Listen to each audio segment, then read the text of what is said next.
All right, guys and girls, this is Jerningham here. Does Ukraine causes Russia of stalking tensions and military build-up increased on both sides?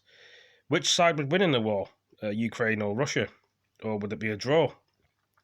Does most of these countries want to fight against each other?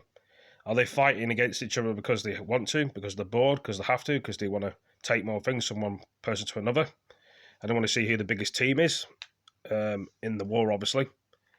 But why would they want to be fighting each other? Is it over greed? Is it over money? Is it over because they just don't like each other in uniform, or is it their job they have to do? Not most people don't want war in the countries. I can understand that, and some people do. But the only thing is, what is really going on here? Are they preparing for a war, Ukraine and Russia? Have they been fighting against each other for a long time, or will it get even worse? Will the British people from our country have to go into NATO and help the Ukrainians against Russia? If there's a shootout like with England and Russia and NATO, the British people help the Ukrainians against Russia. So who would Russia bring in? Would they fight by themselves, or would Russia bring other countries to help them fight? I don't know what's going on here. We're going to watch the video and see if you girls can find out for yourself. I mean, some of you girls and guys probably live in Ukraine and Russia, and you're probably terrified what's going on. You don't know what's going on. It's not nice at all, but anyway, I'm going to play the video. At a railway station just south of the city of Voronezh, there's a small military camp. The ground's all cut up. A lot of kit's been moved through here recently.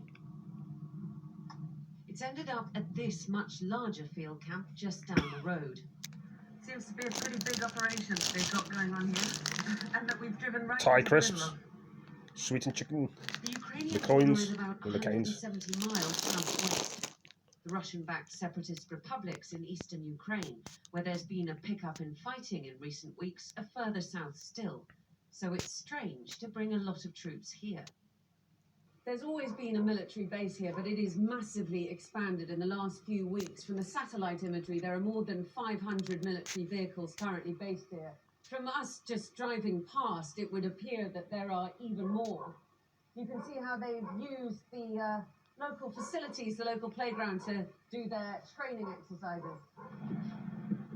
Just exercises is Russia's stated rationale for moving more troops into Crimea and to the border with Ukraine than at any time since 2014, the height of the Ukrainian war.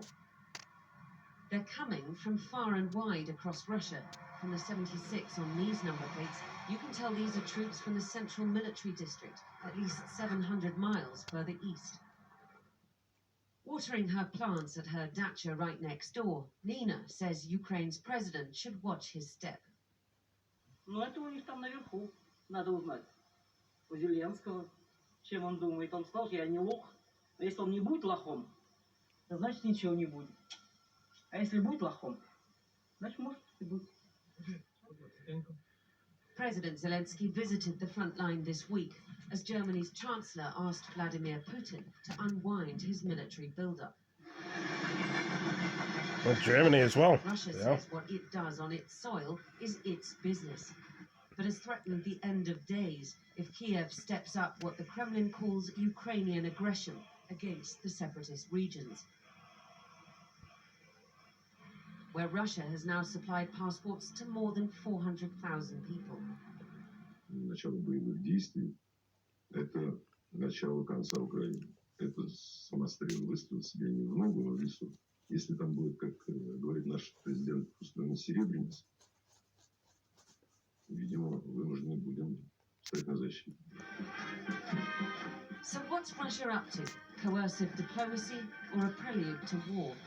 If you want to start a war, you don't warn everybody in advance, you don't waste weeks in discussions, moving troops ostentatiously, or like making statements and warnings. That's not, at least that's not the Kremlin style of waging war. Very true. If these are signals, then they're hard to read. But what's clear is that Russian troops are ready for whatever the Kremlin plans.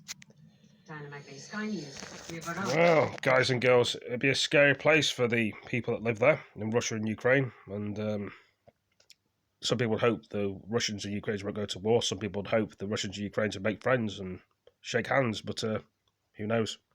Anyway, guys, girls, thank you for joining me. See you in the video. Peace.